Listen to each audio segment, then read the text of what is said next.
Hey, how you doing? This is John, and welcome to John's Long Box. It's Sunday Comics. That means we take another comic out of the collection and talk about it. And just that for about an hour or so, or until the comments die. But we are up to X-Men 107. I started with Giant Size X-Men and then went to 94 and then continued. Once in a while, I would take a break and talk about something else if something struck my fancy.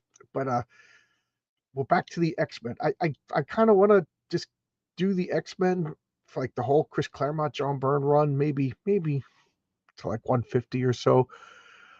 For two reasons. One, it's just fun to talk about. It's a great run, and then two, it's sometimes it just racks my brains. I mean, unless people have requests. I got a request last night, but by the time I saw it, it was you know I it was like too late. Because well, this morning meeting feel like I stayed up really late writing a story. I finished my rewrite of the first Raven story. It's pretty brutal. There's something about the Raven just brings out the brutality in it. So first off, we got Fund My Comic, Heroic Tales 2, still available. Still available. Daniel just submitted the second to last page. He promised the last page today, killing me.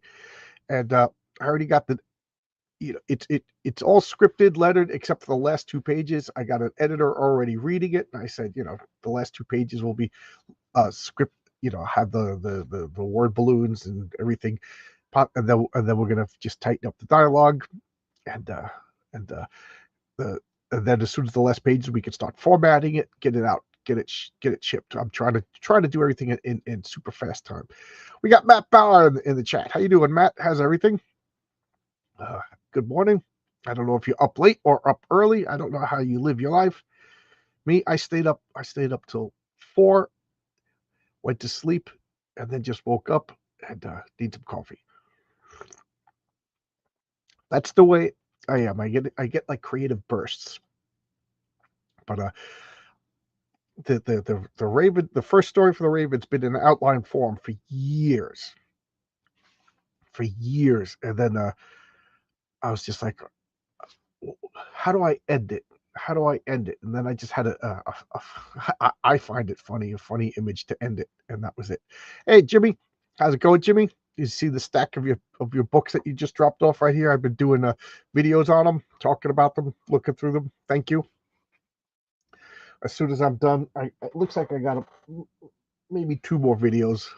I call it the Dragon Horde, and then I could sort them. I'll make a pile for Roy, a pile for me. Your intro music makes me feel you're gonna throw me in the back of a paddy wagon. Okay, throw you in the back of the paddy wagon. That's funny. I haven't heard that term in a long time. Hey, Gordon, good brother. Yep, coffee. I've not seen the video yet. I got a playlist. They're in the role playing game playlist. Oh God. All right. So I just filibuster a bit till people wind in. Let's see. Let's see. I'm back on this crazy schedule for 6 more weeks. You know, they said 6 more weeks, but who knows? Who knows? Big things are always an estimate. Uh, One good thing about it though is you could just drive and park right at work, so you just avoid all of that nonsense. So that's good. You avoid the traffic going in, you avoid the traffic going home, and then you can park right on the job. That's pretty good. But this shift just makes everything else just weird. Hey Marcus, how you doing? How's everything going? Uh, so here we go. This is all new, all different. X-Men 107, 30 cents, 1977. This comic, I didn't realize it. I mean, I read it. I'm trying to remember when was the last time I even read this. All Dirty Fatty is here. Commence with the hilarity. I'm trying to remember the last time I even read this comic. Geez, so long ago. But it's such an important comic in comic book history. Now now that I'm looking at it and thinking about it, because it's the first appearance of like the Imperial Guard, like all of these like Gladiator and all these people, all these characters that we all love. It's such a phenomenal issue. Look at this great cover. This is Dave Cockrum on the cover art. Just to me, this is the first appearance of the Starjammers. It's just so cool. I love this cover. Colorful. Can you imagine seeing this on the shelf as a kid? You know, you go into the 7-Eleven. This is next to it's there's these characters, these X-Men characters. There's no other characters like them. You know, at the time, 1977. You know, the Avengers, Fantastic Four. There was just something really firing on all cylinders about the X-Men. And it's funny because I keep talking about the Byrne Claremont X-Men, and I forget how good the Dave Cockrum art is. Now the Chris Claremont, you could see the sparks of his genius, the sparks of his what I of what's going on, of the heights that he will achieve just real soon. But there've been a couple of, I think, just forced plots. They're just plots because hey, it's cool. You know, it's starting to congeal. And this is what I loved about Marvel at the time, is that they gave the writer, the artist time. You know, they had a couple of weak issues like the castle story with, you know, we're gonna go to Ireland and have a fight with Black Tom Fast. You know, it was kind of weak. Havoc's gonna just get mind controlled and fight the X-Men. Why? Because we want him to. You know, but then there was some great stuff like Jean Grey turning into Phoenix in X-Men 101. You know, so there's been good heights, but also some mediocre stories. But it's really forming into its own. But I'm just looking at this cover. Just I could look at this all day. Here we got. All right, let's open it up. Oh, from this moment forward, I'll look at the comic, look at the comments, look at the comics, and go back and forth. So what we got here? All right.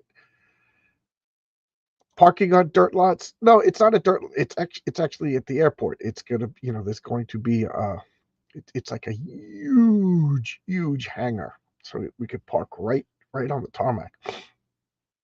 It's a huge hangar, but it's not open to the airspace yet. You know, they put temporary fences around this whole big area, so it's just like what they call it capturing. So you can capture all of this tarmac, and it's just, you know, there's a small crew that works at night.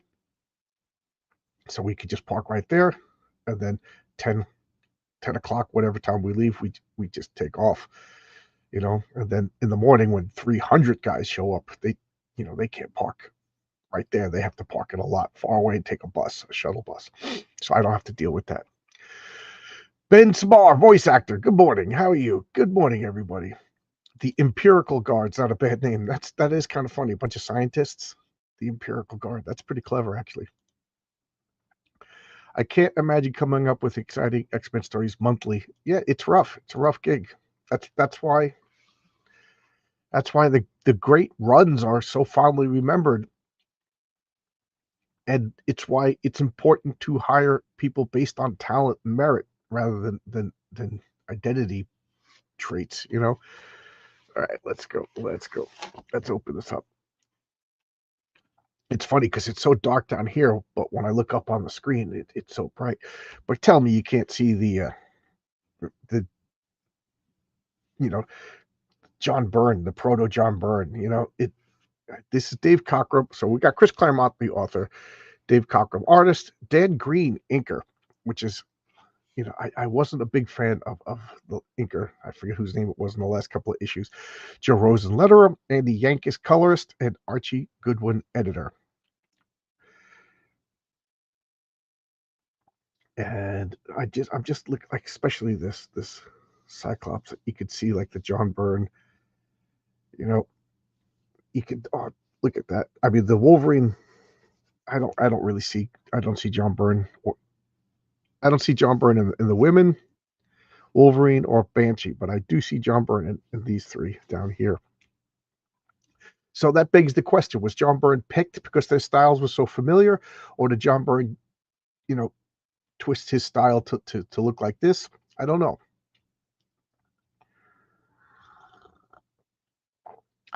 Coffee, coffee, coffee, coffee. So last issue, a moment ago, they were on Earth. And then the editor's note: a moment for our merry mutants, but since X-Men 105, the rest of us. Oh, a moment. Oh, that's right. And last issue was a like a flashback story with Xavier. That yeah, last issue was not that good. Yeah, that was a weak issue. But check this out. All right, so that's a classic splash page. Yep, sure is. Just got coffee in my mustache. Hell, I hope you're all having a blessed Sunday. So far, so good. So far, so good. I woke up and I'm looking at comic books. John, are you saying that blue hair and scepter rings don't give you magical writing powers? I mean, sometimes it's important to write a story and read a story about a lesbian looking for a bicycle, you know? But that's not what I want in the X-Men. So let's check out the next page. So boom, so we're going right from a splash page to a double page spread where no X-Men has gone before. So check this out. Cyclops, I don't know, Storm, but coming here was Phoenix doing, and I have a feeling she doesn't know where the why or wherefore. Judging from the looks of the reception committee, my friends, I wonder if we'll live to learn the answers. You know, gladiators, comrades, who are these people? They materialized out of the Stargate right after the Princess Leandra. Are they friends or are they foes? Just check out this. Aliens. We got Starbolt. Geez, I can't even remember half their names. Tempest, Fang, Gladiator. What is his name? Mentor or something like that. Smasher. Titan. I can't even remember half their names. Neutron or something like that. But this is a goof on the Legion of Superheroes. This is a goof on the Legion of Superheroes. So it's funny because I could think of the Legion of Superheroes components more than I could think of their own names, but like the Sun Boy, Lightning Lad. This is why can't I think of his name now? The Wolf guy, Timberwolf, Superboy, Brainiac. This is Ultra Boy. This is Hobgoblin. That's his Marvel name, but he's Chameleon Boy. This is Nightside, but that's her Marvel name. But the DC character is Shadowlass, and then Titan is Colossal Boy. And then we have this alien over here, and the rest, and Eric the Red over here. Leandra being this is Prince Daken, Eric the Red, and Princess Leandra right there in the middle. Just check out that splash page. Check out that splash page. Byrne hated Cockrum Cyclops Visor, but he kept it, right? He if he hated it, he didn't really change it, right?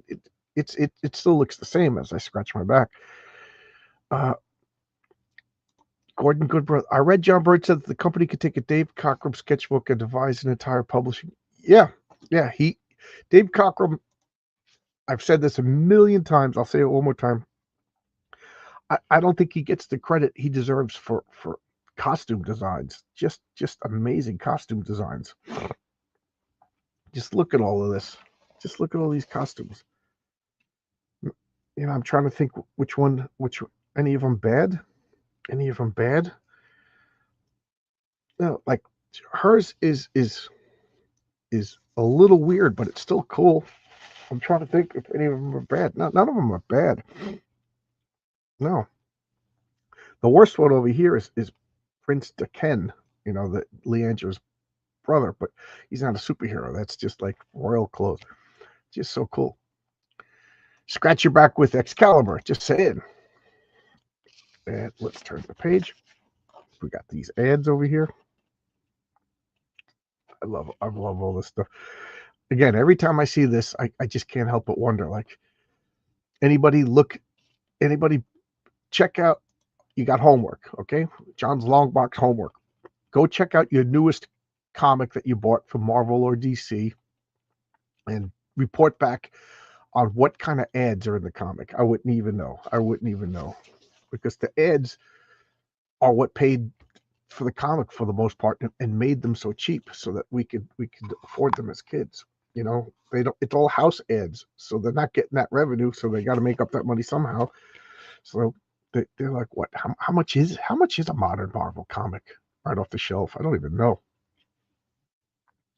So again, I haven't read this comic in years. I like taking them. I just took it out of the bag. I took the comic out of the comic book room last night to take a picture, and then I took it out of the bag right before this. So I haven't read this in years, but it's all coming back just from wonderful storytelling, just wonderful continuity between panels. Dave Cockrum is working off, I'm sure, a pretty wordy script for Chris Claremont. I've never seen Chris Claremont's actual scripts. That's something I should look up. But here we go.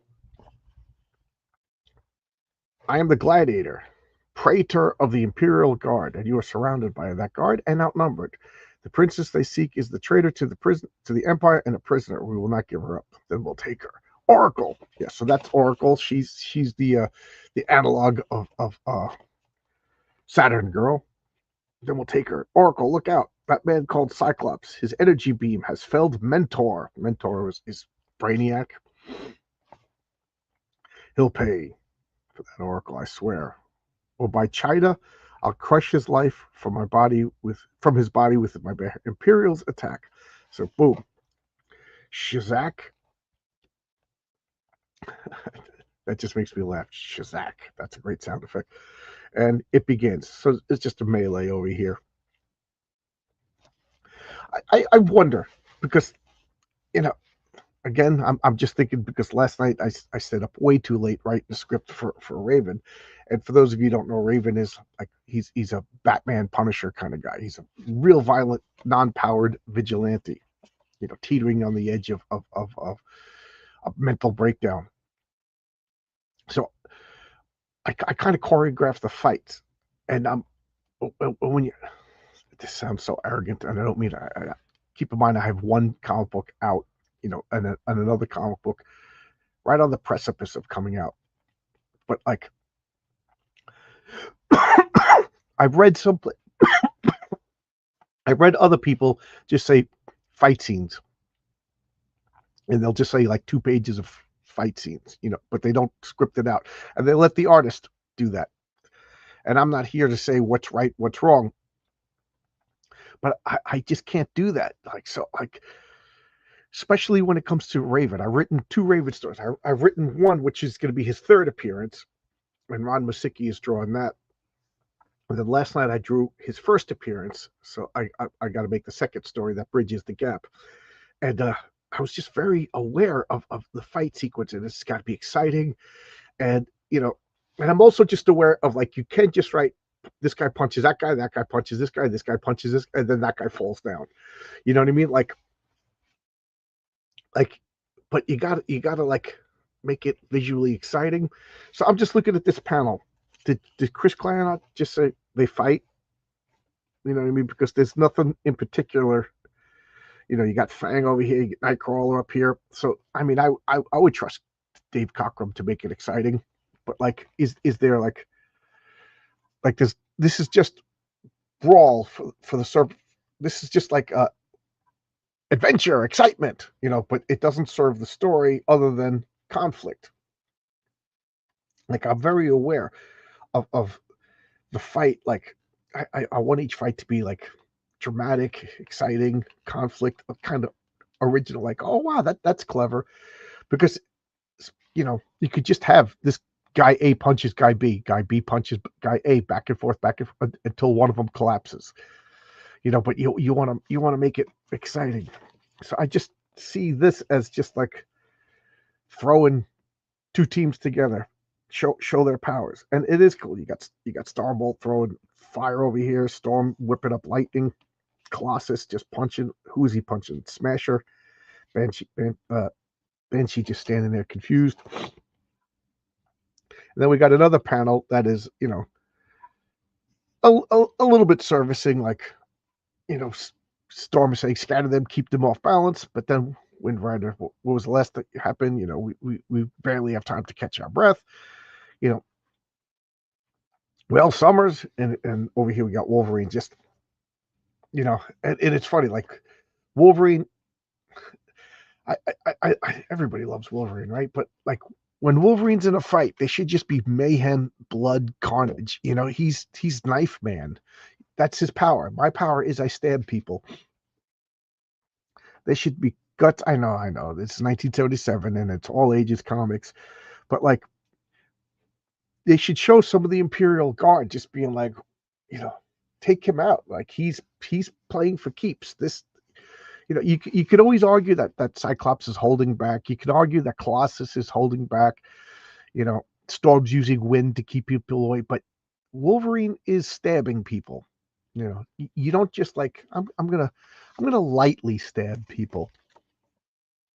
Like if I was the Imperial Guard, I'd be like, take that maniac out first. You know. Well, Summers, here's another fine mess you've gotten us into. What do you expect? Her power just shot us across the universe. She's out on her feet. Back off, Wolverine. So help me. I love the inking. Whoever they are, these aliens fight well. The sheer ferocity of their attack has given them the edge so far. Hobgoblin, can your shape-changing powers come up with something to blunt that edge? So here we got, they just showed a team of like 20 members. They gotta introduce them and then tell us what their powers are. So this is pretty good. Hobgoblin, you know, and the Hobgoblin's over. I think I got just a thing, Tempest. So Bacrovian Shovel Beast. Yikes. Anyone got a shadow I could hide in? You know, so we learned what Hobgoblin could do. He's shape change, but he's Chameleon Boy. They're fighting the Legion of Superheroes.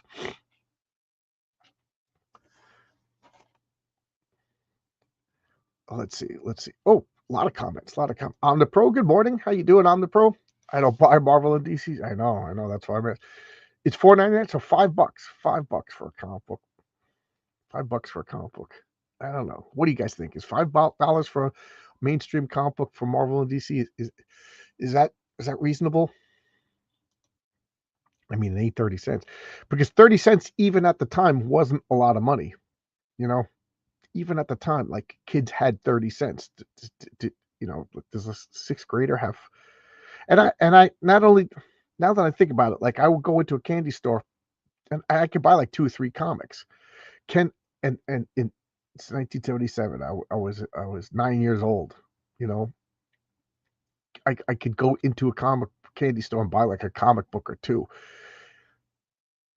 Can I buy 2 comics when you're 9 years old? $10? I don't know. Happy Sunday, RJ. How you doing? Call sign Orion is available. Pick that up. Right at Arist. Yeah, just have them fight. You've been in a fight, they haven't. It's true. Who knows? Chris Claremont has been in a fight.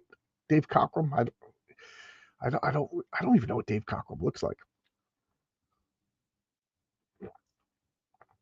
Something tells me that Chris Claremont is probably like a, I don't know. I saw him once and he didn't look too happy. Maybe Claremont just said this fight's a slobber knocker. This fight's a rumble, a slobber knocker. Stab man, stabbity stab stab. Imagine Wolverine could also choke people pretty good. He could, but he's always making fists, and the claws are always out. Even if he's choking people, they're getting stabbed in the neck. Hobgoblin is another shape changer. Yeah, Hobgoblin is the Imperial Guard's homage. I'm gonna say homage. Ripoff is when, you know, either you're doing it mean-spirited or without talent, but this is an homage to Chameleon Boy for the Legion of Superheroes. I remember when they went from 75 cents to $1, and I said, forget it, I don't get that much allowance. I know. I remember, I distinctly remember, I'm going to quit comic books when they're 50 cents.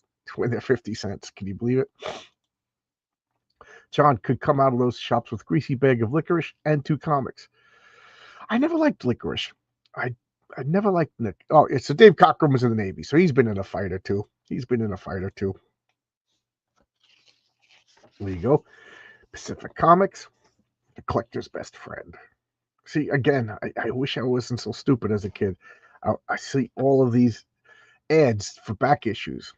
And they were surprisingly affordable back then. Like back then, 1977, you could still reasonably get a Fantastic Four #1 or Amazing Fantasy 15. Even though they were expensive, it wasn't that bad, really. I told you when I went to the comic book store, which was like 2 years away from this. I think it opened in 1980. They had Uncanny X-Men #1, Fantastic Four #1, and Amazing Fantasy 15 right next to each other, $60 a piece. $60 a piece. That even so that would have been I would have been 11 years old. I had like a bank account with like enough to buy all three of them. I should have went to the bank, just taken out the money and bought all three of them. That would have been awesome. So Peter, so thought alone that Hobgoblin could change. I just misread this. Somehow by thought alone, that Hobgoblin character could. This is a difficult word balloon. That Hobgoblin character can change his shape into any form he pleases. You can't stand against. Oh, wait a minute. With the image inducer, so can I. So here we got the image inducer in his hand. This is the first time that I can recall seeing it. They always just referenced it, but I've never seen it before. It's a long shot, but my beast will only be a visual trick. Whereas Hobgoblins is real, but I can only hope. Funny, I've been planning to throw away this image inducer away, but now Hobgoblin. Oh, wait. But if Hobgoblin doesn't call my bluff and becomes startled by my appearance of a creature bigger and meaner looking than himself, that he could lose his concentration. So what is he doing? So Nightcrawler is gambling. He's using his old noggin over here. So he's using his image inducer, and I like that they're referencing. We're going to get rid of this because this is just, this is just a device to lessen tension and drama in comics, and that's not a good idea. You want things to increase tension and drama in comics. That's where story and character comes from. So anytime like Nightcrawler has to mingle in public, boom, he turns into Errol Flynn or whatever, so people don't notice him. But that defeats the whole purpose of the X-Men being the other. So I guess Claremont already realized it's become a crutch, so he's already referencing getting rid of it. So what's he do? He turns it on. However it works, and boom, he turns into an even bigger shovel beast, and it stuns Hobgoblin, and he reverts back into his regular form, and then Nightcrawler just punches him in the face. Boom!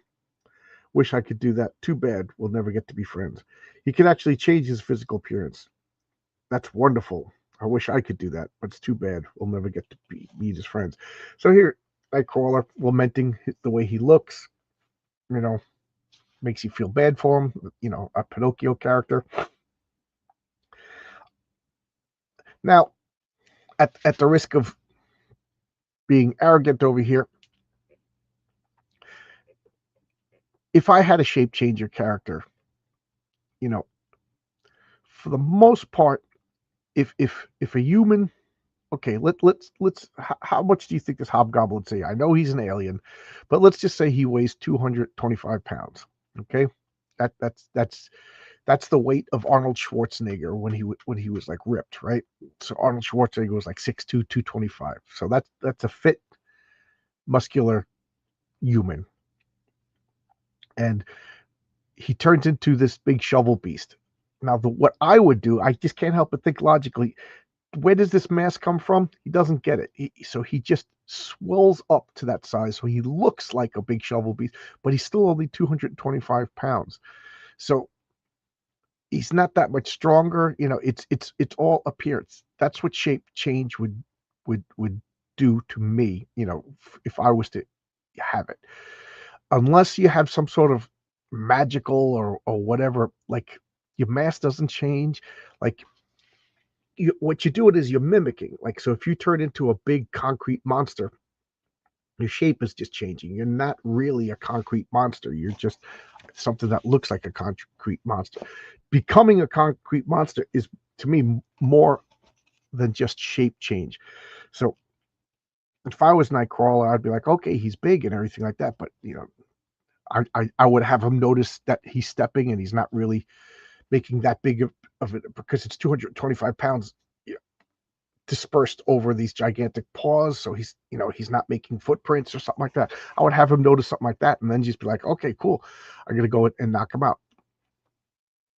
Or Colossus, he's not really that strong. It's all acting and trickery.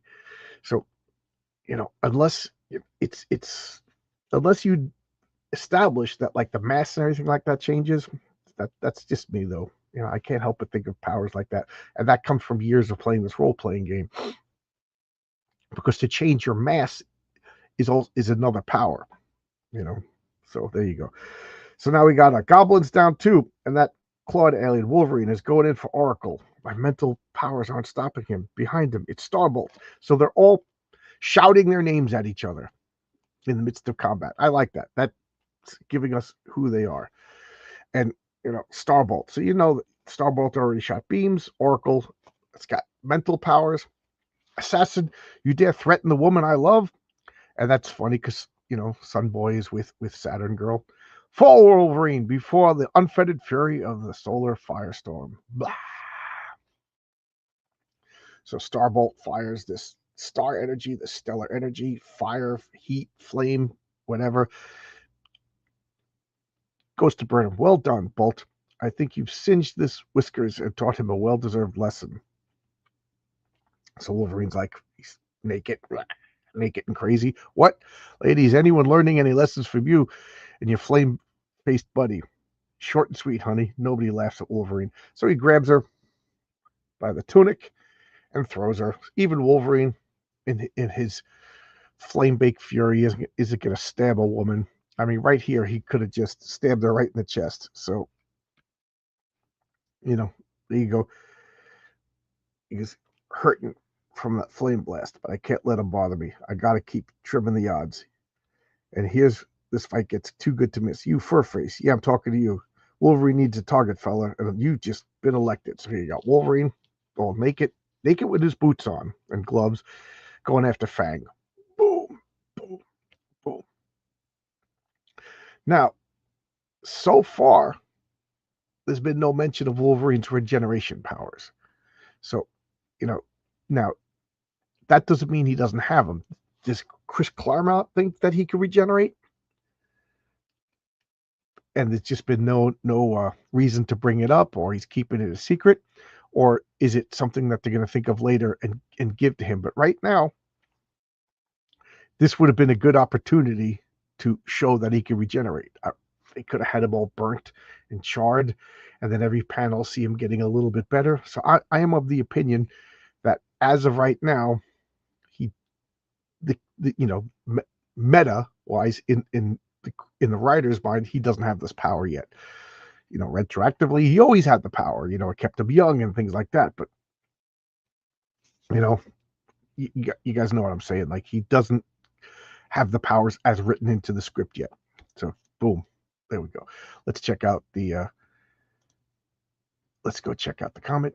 You're a comic fan when if you had a time machine, you'd buy back issues new. I know. Claremont, Cockrum, Byrne are all blonde guys with beards. Yeah, I know what Byrne looks like, and I know what Claremont looks like, but I never knew what Dave Cockrum looks like. I've seen when they drew him, when he drew himself into the back issues, in the background rather. But I never seen. I should look him up. Mass comes from a pocket dimension. I know that's how they explain. Like the Hulk, Bruce Banner gets that mass. Hulk isn't 110 pounds when he transforms. Giant Man, he gets mass from someplace. But does Hobgoblin? I don't know. Apparently he does. Brow. That's a sound effect. Brow. And here we go. We got these plastic backpacks. Oh no, these are plastic pinball machines, little pinball machines. I never saw them in real life, but I did see these, and of course I saw these action figures. Daisy Rock, BB guns. Shoot your eye out, kid. And by the way, I just got to say, this Dan Green inking is so much better than the last inker whose name is escaping me. I am really enjoying this art. He's really complimenting Dave Cockrum's artwork, where I thought the last guy whose name that's gonna drive me nuts is I wasn't the best. I'll be generous. Wasn't the best. Magnificent. You've chosen worthy champions, little sister. It's a pity your cause is doomed, as are you. Madness within the crystal lies ultimate power, a force nothing in the universe can withstand, and it will be mine. So there's Leandra. That's her older brother, D'Ken. Sha'Carri, please stop with this madness before it's... Who is Sha'Carri? Sha'Carri is Eric the Red's real name. Surprise, surprise, he's a Shi'ar. Silent woman, for you comes death, and worse than death. What do you... Oh no, D'Ken, I am your sister. You would not dare. Foolish woman, it is already dared and done. Lady Sha'Carri, preserve me. It's the soul drinker. I just love this like Lovecraftian horror from beyond, just materializing. His tongue is a serpent. It's just like this demon is just showing up. That scream, Leandra, there's something materializing next to her on the dais. And then, Jean Grey is just all woozy. And I don't have a clear shot for my optic beams. James, I'm trying, Scott, but still, I'm still weak. I need time to... I'm sorry. Never fear, my friends. I'll rescue the damsel fair. Patoom, teleports. Leandra looking all sexy. With that, so boom, Ingot, what is that thing? Nightcrawler, flee, my friend. I am lost. Save yourself while you can. I'm a man of my word, princess. Leave me, I beg of you. So we got this demon, Leandra. She was... We don't really know Leandra at this point. We just know that she's a hot, sexy alien chick. We know that Xavier is fallen for her. And now we know that she's a good person. She's about to have her soul devoured by a demon, and she's telling Nightcrawler, who she doesn't really know, to get out of here. I'll accept my fate, but so it instantly, in one word balloon, we know her alignment. I mean, we also know her brother's a bad guy, but bad guys can fight bad guys. I would assume bad guys probably fight bad guys more than they fight good guys. I told Cyclops I'd rescue, and I shall, assuming this Verdammt chain ever breaks.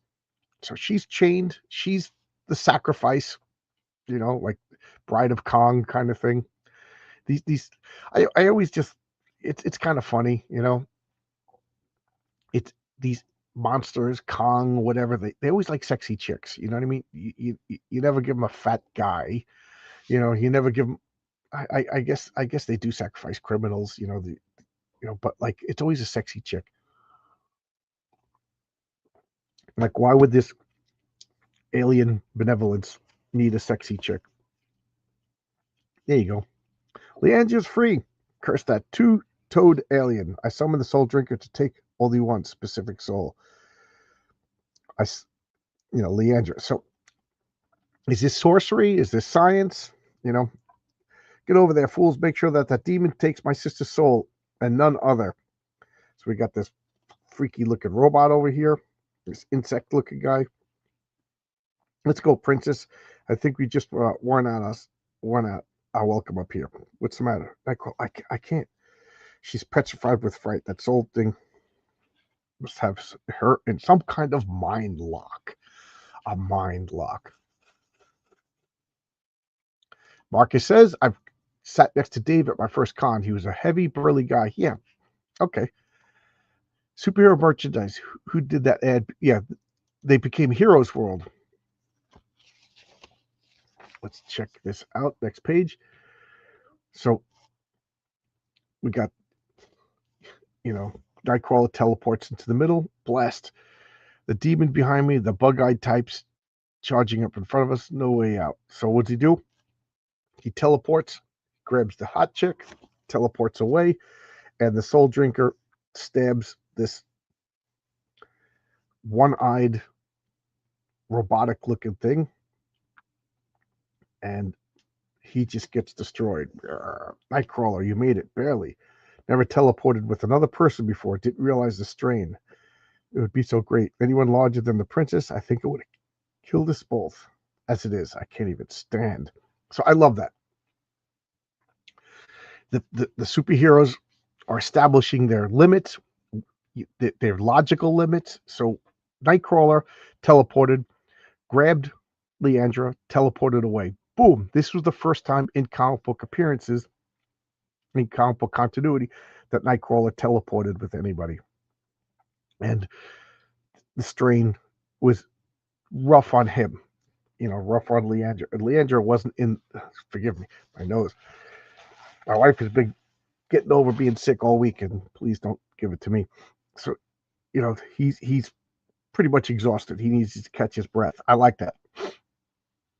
Because later on, the Nightcrawler is just teleporting everybody. It's just a get out of jail free, get out of danger free card. Once you give a character the ability to do something, the cat's out of the bag. Can of worms is opened up. Like it's hard to put it back, and it becomes a crutch. Like again, the example that I always give is in the Superman movie, the Donner film. Superman just time travels. He reverses the axis of the Earth, changes time, and fixes everything. It's like, okay, do that all the time. Like unless you establish that there's consequences, that it was like a circumstance, once you give a character the ability to do something, they have that ability, so use it sparingly so he could teleport other people, but it's a strain. Beautiful. I love it. We're running out of time. You speak true, then and then we see this rounded off corners means a break in the time. So what do we got here? Leandra now is info dumping right in the middle of a fight. The soul drinker just killed bug-eyed alien over here, drank his soul, his eternal doom, torment. Wolverine is running around naked. We don't know what Colossus and Storm and Banshee are doing. We haven't checked it. That's one of the drawbacks of a large team of adventurers. You got to keep track of that. Like again, just because it's fresh in my mind, the Raven was fighting a gang. I had to keep track of that gang. Where were they? I sent Marcus, who's here, a public eye script, and there was 4 gang members. And then after he read the script, he goes, "What happened to the 4th gang member?" I was like, "Change it to 3." Because I forgot one. So we changed it to 3. The inside scoop on the story. I messed up Rod. I lost track of one of the gang members. So what are Banshee doing? We know that they're fighting, and we also know later on that Gladiator is ultra powerful. This fight should be over, but does Chris Claremont know how powerful Gladiator is? We know that he's a Superman stand-in, but this is Marvel. Is he as powerful? We don't know. So, but right in the middle of all of this, I'm going to tell you all a story. This is a story about Prince Daken, the Mad Prince. So here we go. The horror began when my Imperial brother discovered the existence and location of an ancient force, the deadliest weapon in history. Daken thought he wanted it for himself. I posed his plan in council, and he had me arrested. Word had leaked that I had tried to kill my brother and usurp the throne, and the Imperial fleet, of which I was Grand Admiral, split down the middle. There was a civil war. The final battle was fought above this very world. I was being held aboard the Imperial flagship en route to my ceremonial execution. Daken wanted the last sight I saw to be his triumph. Instead, I escaped a soul scout. I stole a scouting. I can't even read anymore. Instead, I escaped. I stole a scout ship, a scout bug, she calls it, and sabotaged the flagship. Too late to do any good. My ship was lost. I was beaten. Whatever. I was jinking through the binary system. That's odd. Trying to shake off my pursuit when in my mind I saw a face. It was as though I found a mystery piece of my soul, my inner self. In that instant, I was bound to Charles Xavier. Why? Why did that happen? Did they ever explain why? Did they ever explain why they connected? Like, did they establish that she has latent telepathic powers? Was there something about the ship? Was it the crystal? I don't know. And there was another images as well. Xavier marshaling the collective will of the humankind to fight off a minor freebooting race, the Ethox. So this is X-Men 65. Oh, okay. Okay, this was X-Men. I got confused. I thought it was X-Men 95. I was like, what issue is that? It had burst the power which had bridged the awkwardness distance between us, and unfortunately, it had also alerted D'Ken's telepathic spies. They sensed that my rapport with Xavier would draw me to Earth. Indeed, that would not allow them another choice. So we'd known of Earth for many years. My friends had observers wherever. I've known of the Earth for many years, my friends. Had observers there ever since it became the crossroads for half the starfaring races in the Milky Way. D'Ken contacted one agent on Earth, Davin Shakid, the man you know as Eric the Red. So, to reiterate all of this, in X-Men 65, Xavier was fighting some sort of a alien race, and he was channeling all the people of Earth, and that's what boosted it. So that answers my question. So but why Leandra? Not everybody in the galaxy. I don't know. So again, to me, there has to be a reason why Leandra. What's special about her? Does she have latent telepathic powers? What was it a connection to this soul gem? And then the Psychers in the Imperial Guard picked this up, and now there's an agent whose job was to monitor the Earth. There you go. Still info dump in the middle of a fight. Banshee's running around yelling and screaming and whatever. His orders were simple: kill Xavier, or failing that, prevent me from contacting him, whatever the cost, which meant, first of all, the X-Men had to be eliminated. Shikari told me he learned a view from Lorna Dent Polaris, how he refused to say how he learned of her. So there you go. Plot holes just being glossed over. He tried and again to destroy you using Polaris and Havoc, and then your oldest, deadliest foe each time he failed. So there you go. So this is just, we had individual stories. Now they're all linked. How? Eric the Red.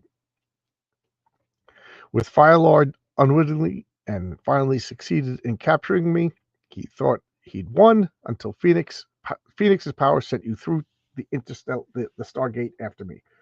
Finally, Andrew, what has it all been for? His oldest of reasons: power. The mad Macran crystal is a gateway to a power my brother seeks, a gate that opens once every million years. Then those 9 Death Stars enter a certain alignment, and within the crystal, so the legend says, he can find absolute power. So, plot device. This all happened because Eric the Red was under orders from D'Ken, who wants the ultimate power that can only happen once every million years when these stars align. Again, crazy plot. Not the best plot in the world. But what makes it awesome is the storytelling, the characterization, and this wonderful, wonderful art. So, I just find this like too many coincidences, too many, like we tried to use Lorna Dane. How I found her, don't think about that. Like, he basically says it, and then he came up with this idea of Banshees somehow related to Black Tom Cassidy. Well, they have the same last name, so Black Tom Cassidy. They're gonna get a castle with leprechauns. Who cares about the leprechauns? I'm going to introduce leprechauns. They save Nightcrawler, not bring it again, and then they use it Magneto. It's just like coincidence after coincidence after coincidence, and now like we're just spackling over all of these little coincidences with Shikari, Eric the Red, Firelord showing up, and now we got a once in a million stars align. The stars are right, Cthulhu arises, kind of thing. This is just like the craziest plot. But there you go. It works because great art, great characterization, flimsy plot. What do you want me to say? What do you want me to lie? And now, I, Princess, what right have you to deny it to your emperor? You swore an oath to serve him. This transcends the oath sworn to a madman. Open your eyes, gladiator, before my brother's dreams of imperial glory close them forever. So, there you go. He's a madman. Don't trust him. And now, Gladiator, one of the consistent things about Gladiator is he's always been loyal to the throne, not loyal to the person. So whoever is bestowed upon the title of emperor, he serves. Kind of like that. Kind of like that. He's just doing his duty. Why can't I get the cursor to work? Okay. Okay.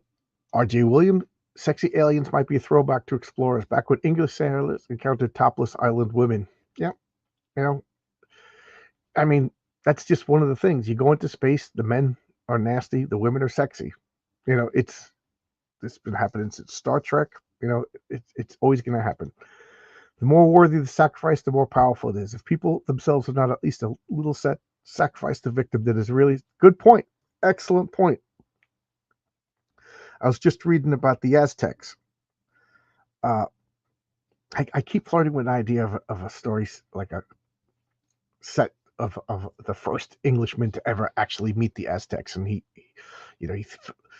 there was a storm. The ship sailed. You know, he could. People died or whatever, and he drifted on this ghost ship for like he was the only survivor on the ship, so he wasn't enough to steer the ship, so the ship was at the mercies, maybe the sails, whatever. And then finally he finds himself in Aztec controlled Central America, and he's just like, am I dead? Is this hell? Because he sees like people being murdered, sacrificed, shaman wearing the skin of skinned victims, things like that. So anyway, so I've been reading up on Aztecs. One of the things they did was one of the tribes, as a peace offering, this is history, gave them their most beautiful woman to marry the whatever, the king or whatever, and she was this sexy Aztec chick, or not Aztec, but whatever, Toltec. I don't even know what the neighboring tribe would be called. And they took her, and she was so beautiful that they sacrificed her, you know, and everybody was sad because she was so beautiful and everything like that. She was the most beautiful woman in whatever, the tribes, and they sacrificed her because, again, she was worthy. That was a sacrifice to kill this beautiful woman. And the other tribe was just like, we can't have peace with these people. We can't have, we give her the hottest chick in our town, and they murder her. You know, that's it. We're done. And Zaktan is off to church. Catch up with you later. See you. He can't forget Zeppo, the gang member. Yep. Don't forget Zeppo. You can make the comic to find a Zeppo theme. What became of Eric the Red? We'll get to that. I know he showed up later on in later X-Men. So let's get back to here. I love all this. This ad. Impossible, but not for the super bodybuilding system. You know, instantly your muscles will begin to grow instantly. Like as soon as you mail the envelope, you're like, whoa, I'm swole. So now we cut back to the missing X-Men. So we got Colossus and Storm and Banshee, and they're just fighting. So we got Tempest, who's Lightning Lad. We got Smasher, who's Ultra Boy. That's all the Imperial Guard we see. We got Banshee yelling over here, and I like that he's yelling. He's not talking, so he's thinking. So they give him, man, old Fuzzface sure didn't want to part with these threads, but I convinced him. They feel kind of funny, but they beat fighting in the altogether. Something tells me I got back just in time. So here's Wolverine. He's wearing Fang's outfit. That this became like they I gotta clear this. That became like a callback. They kept referencing him in Fang's outfit for a long time. Fang, this is no time for joke. Wait, you're not Fang. Don't worry, little Astra. So Astra is who is Astra then? Marcus, who is Astra supposed to be? Who's her analog for she's Astra in the Imperial Guard. Who is she supposed to be in the Legion of Superheroes? I can't think right now. Shrinking Violet? No. Don't worry, little Astra. Yeah, little Astra. I guess I'll make sure, but that doesn't make sense. Never come near her. Not on your run. Keep the pressure up, Bolt. Understood, Tempest. we'll keep harrying them. So I think, what is his name? Quasar. This is Quasar. So I guess he's Mon-El. Gladiator. No, Leandra, I will not listen. Beware to meet your gods, Outworlder. So we got the battle of the I-beams over here. If I can help it, pal. I've got the handle on things. I hope I can keep it together. So boom, these two I-beams just take each other out. What's his name? I can't even think of his name or who he's supposed to be. And to think I once could have cared for such as you. Oh, Gladiator's got feelings for the boss. Gladiator, I seek to save the Empire. Deked will destroy it. How do you know? I don't know. I don't know. I fear. From the little I know, the more forerunners, the created force he seeks. I can't even read. It's just too dark down here. I got to turn the light up. I turn the light down when I'm not reading, because my forehead glows. I don't know. I fear. From this little I know of the forerunners who created the force he seeks, and from the name they give it, the end of all that is. You're wasting your breath, Princess. Gladiator won't believe you. Be thankful the others aren't so pig-headed. Who? Shazak?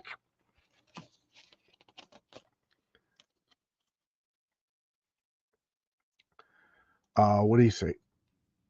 In a 17-page comic, a lot of ideas have to be stuffed in. Yeah. This is before decompression. This is everything. Boom, dense comic. I mean, look at all of this. Look at all this. Is it Dream Girl? Okay. Is it Dream Girl? Astra, maybe. Is that one Wildfire? Yes. So this must be the Wildfire analog, right? What is his name? I don't even know. And then we got more ads. The Mighty Meat Snack. The Mighty Meat Snack conquers the horrible hungries. And what do we got? A splash page of another whole team of characters. The Starjammers. Enter a legend. Corsair. Do mine eyes believe me? Someone started a fight without us. Yes, leader. Who is he? Who would dare cheat Raza of his blood right? I don't know. I don't care. The stakes are higher than personal. Besides Raza, there are Imperial guards are enough for everybody. Shikari and the Cathari. The Starjammers. Find cover, Featherhead. Starjammers on your right. True, but you're still Impy royalty. None of us will weep if a blaster cuts you. So look at this. A whole nother team. We got Chaz. I forget this thing's name. Raza, Corsair, and Hepzibah, the skunk woman. Now, is Corsair Christopher Summers, Cyclops' father at this point? I don't know. As far as I know, the first reference to it is issue 112, and I know it because that's the first X-Men comic that I bought, and I must have read it 8 million billion times. Come on, focus. Be gentle, Hepzibah, as you said. Pet Leandra's on our side, not your pet Corsair. And name not Hepzibah. Remember that. I can't pronounce your name. My love, remember that. So she talks weird. I don't understand any of this. Are we being rescued? That you are, small human. Banshee, the monster, he speaks English. And then he talks whatever. I'm Colossus. Chad, my companion, and I are the X-Men. I'm pleased to know you. I think. Doesn't everybody? So he says, you speak English. He goes, doesn't everybody? By the way, my name is Chad, and my companions are the Starjammers. We're the heroes. So fight. Storm is blasting everybody with lightning.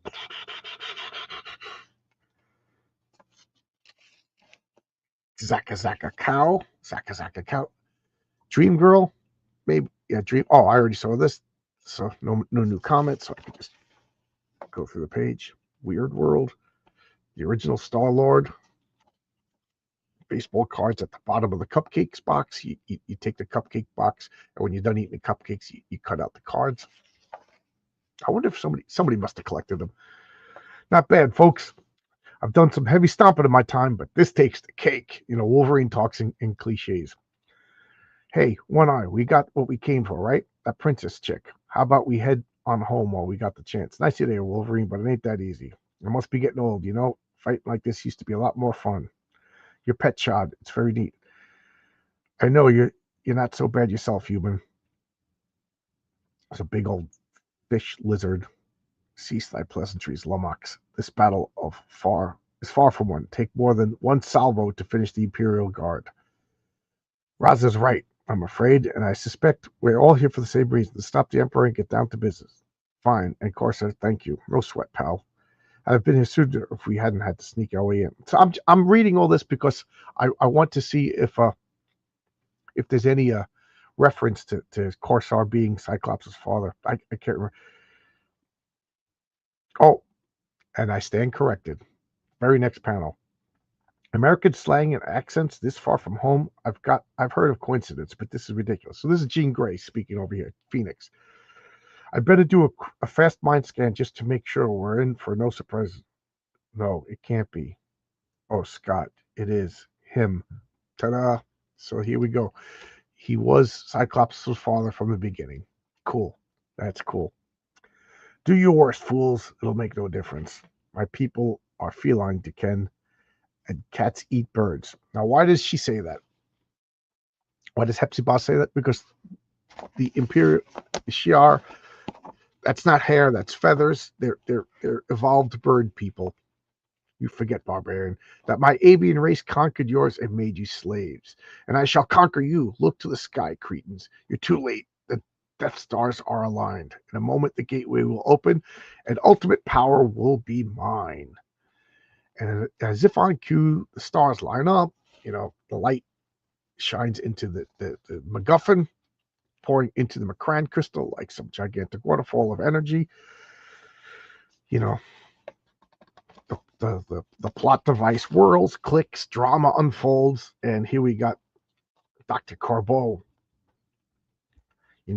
Brings us to Starcore and its creator, suddenly the frightened man, Peter Corbeau.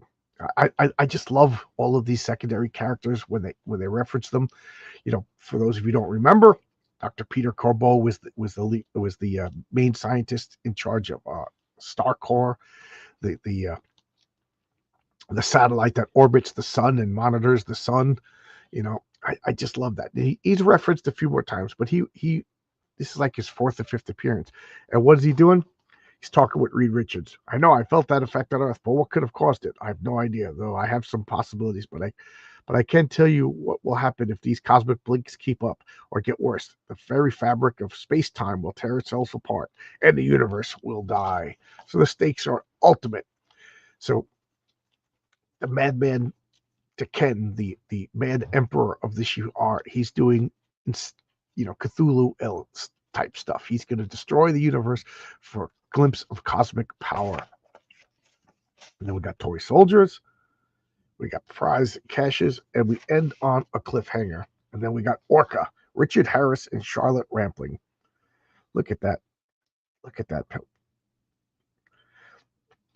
Jaws was already out, so now, excuse me.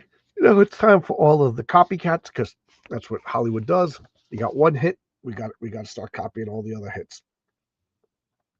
And this begs the question. This is 1977. Oh, let's check this out. Okay, what? This is copyright 1977, October. So Star Wars was already out. Star Wars was May. Okay, because they kept saying Death Stars. So this is October. So this is probably this is when October is when you return it. So 3 months earlier. So this is like August. So yeah. So Star Wars already came out. I just want to make sure, because they kept saying Death Stars. Mono HCC GM John, hail the chat. How you doing? How's everybody? Good to see you. I think you're new to the Sunday Comics. Good to see you, buddy. Good to see you. What do we got? KSS. John, do the voices. I'm not a voice actor, but I wish that we need Ben Sabar over here. I miss the 100 Toy Soldiers. I miss all of these ads. For a couple of reasons. I just miss them for nostalgic reasons. I miss them because they're fun, and some of them were clever. And then I miss them because they reduced the price of the comic books. They made it affordable for little kids. Why can't we Marvel Comics get like movie ads and what video game ads and stuff like that in comic books? I'll tell you why. It's not worth it. They don't reach enough people. This was what, 1978? This is 1977. Right here. I don't know if you can see it, but it says 1977. 1977. I saw Orca. Bo Derek got her leg bitten off. Yep. I remember. Close, I guess, based on the ads. I remember Bo Derek was like, she wasn't quite a movie star yet, but she was like the hotness. I have a bunch of Unknown Soldiers and Hex from 77, 78. Hex was so good. Today's your birthday? Whose birthday is it? Who said it was their birthday?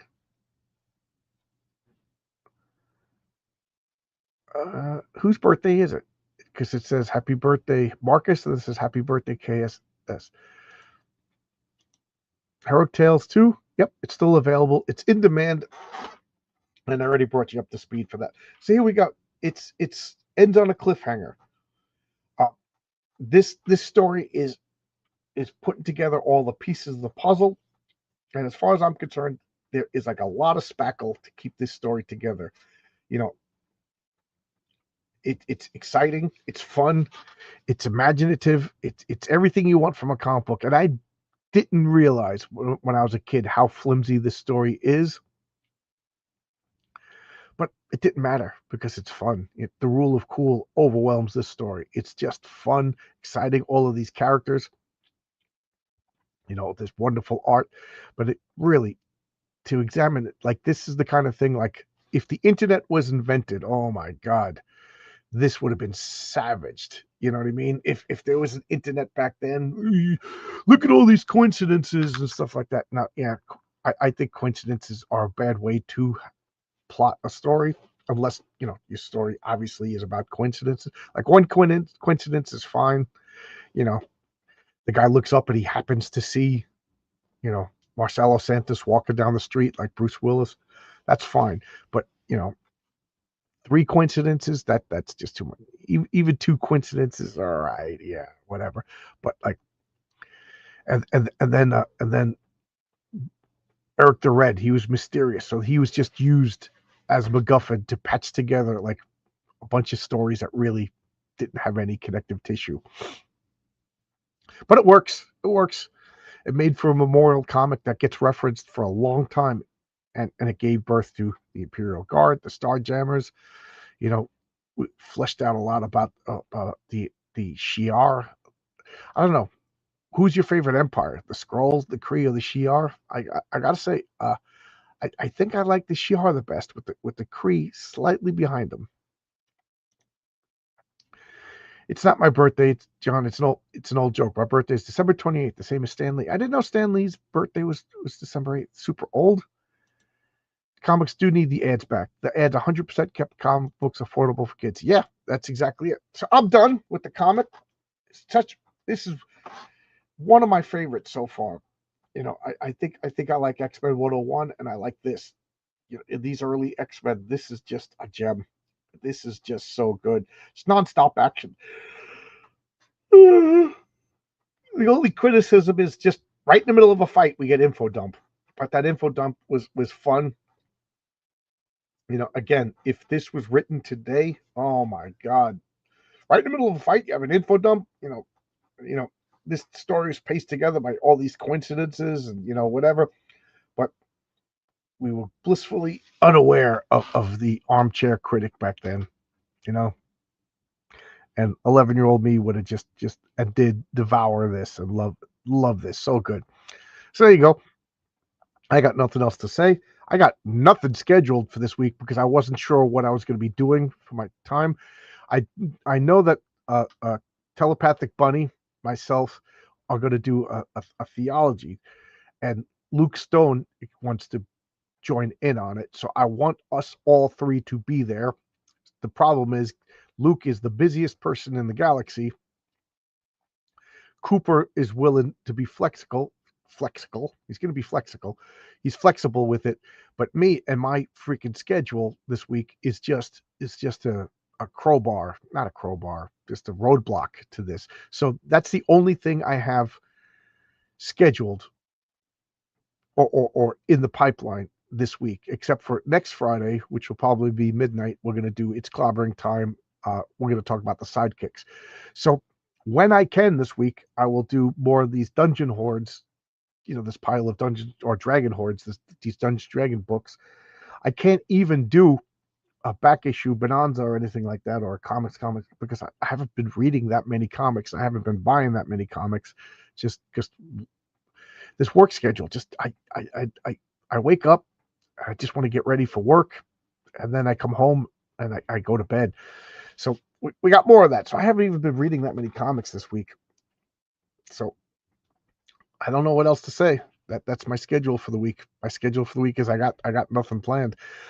I was telling RJ that I could do It's Clobbering Time, and then now I messaged back, I can't do It's Clobbering Time. Not It's Clobbering Time, comic book team up. Get Heroic Tales 2 by John. Yes, that is the main thing. I've been working to get that done. So I just talked to the editor. The editor is literally right now reading the Patriarch story, because the Mary Sue stories is done. It's completely done. It's completely done. The Patriarch story, I just, right before we went live, I saw the second to last page. So I'm waiting for the last page. I'm hoping to have it, so I have a script. Renzo draws the script. Daniel colors the script. Then I rewrite the script according to the finished art, and then send it to Bill, and Bill letters the script. And then the editor will check it out. And then, then I have a couple of people who just read it in its entirety. And then, so I'm hoping to be able to start the pre-press for it this week, and then have that done so I can send the files to the printer. That's the schedule. Just the coloring killed my schedule. I don't know what to say. I love the way old comics had daft stuff. Yeah, this is insane. This is just insanity. This is just like filling a shotgun with confetti. Blam! Just all over the place. Insanity. Like, how many characters, literally, how many characters were introduced? So, we got the Mad Emperor. So I'll start here. So we've got 1, 2, like, this is 2 characters. 1, 2, 3, 4, 5. So this is 5 new characters. And then, the X-Men. Look at that splash page. And then we got 1, 2, 3, 4, 5, 6, 7, 8, 9, 10, 11, 12, 13. We got 13 named characters, and then these 2 just die off panel like this. This one dies without a name. So 17 new characters, new costume designs, new personalities, all thrown together in the comic. Now, they all didn't get a chance to shine, but we got to know a good taste of 17 new characters in a 17-page comic. That is awesome. That is just awesome.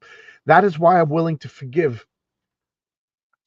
the coincidences, the put together plot holes, and we got to learn a little bit about Nightcrawler's, limits to his powers. It's just so cool. And then they hinted that something is up with Corso. We know he's Cyclops' father. It's just so good, just so good. That's why I'm willing to forgive the flaws, because what is the opposite of a flaw? Because the good parts outshine the bad parts. Heroic Tales 2 still available on Fund My Comic. I got nothing else to say. Except bye, kids.